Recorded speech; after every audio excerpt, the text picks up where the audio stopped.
Too many times tonight, Bill. Sure haven't. Ray, what's happening with Taylor? Well, they started out the race with no trouble. In the center, but as it exited, it washed up, got right next to the 16 of Brian Scott. He couldn't hold on to it.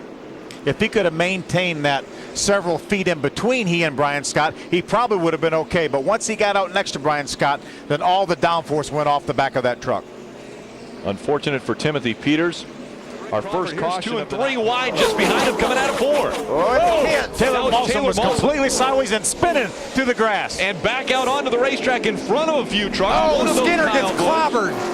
Skinner gets hit hard down into turn 1. On his side is Mike Skinner, back on the wheels now.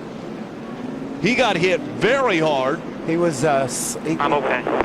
He got turned around after the white truck that clobbers him. Watch this. Right there. Very hard hit, got completely underneath that 5. The roof flap goes up, and then TJ Bell. Ooh, wow!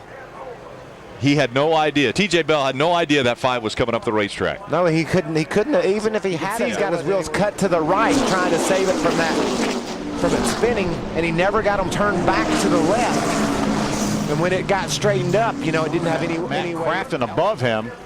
He moved down to give Matt a little bit more room and then squeezed Mike Skinner down into the grass. I just can't. I'm just so happy Mike's okay. Look at that. That's terrible. That's an unbelievable accident. I tell you what, and race again in our next race at Dover. They're looking for a little bit disappointed, I'm sure, after coming off the Kansas race with a win, taking over the points lead. And now his night will come out here as they will have to clean up this racetrack. Here, if you want to watch with us, but what did he say after looking at the truck?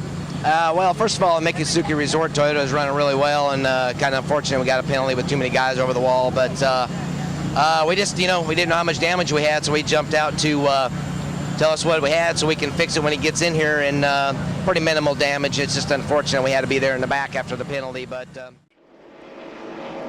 what happened there, bud? I just got turned, man. Race leader. Here's a look from up above. Trying to get around the 16. It looks like he's moving to the inside, and that's Kyle Busch. Got into the back of him. He didn't do anything wrong. Yeah, Kyle Busch absolutely got into the rear of that truck and turned him into the outside wall, and then Colin came down and careened into the inside wall. Brian Scott was an innocent victim there as well. I mean, Kyle just thought that he was going to get in behind the 6, and he totally ran into the right rear quarter of him and crashed him. David Gilliland again on the tail end. Sideways. Goes around. He was your race leader, and into the wall he goes. Back down through traffic. I hope everybody can dodge him. Still coming. They're still coming. So close.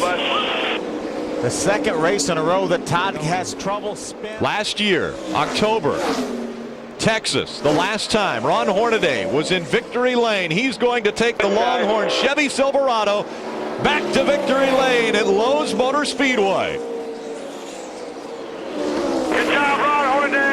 Good job, Rick Corelli. Great job preparing the trucks, guys. Awesome. Win number 40. Look at the How teammates. about this? James Bush or Rick Crawford puts him into the grass. What an end to me. Crawford was able to edge by Busher. It'd be interesting to hear what those teammates have. Plenty of room out beside James for him to come on out. So obviously Rick wasn't too thrilled by what happened there, and I don't blame him. There was plenty of room for James and them not to hit. There's Rick Crawford after he got out of his truck. You come here, I believe were the words that were just said. You come here. Talking a little bit with young James Busher.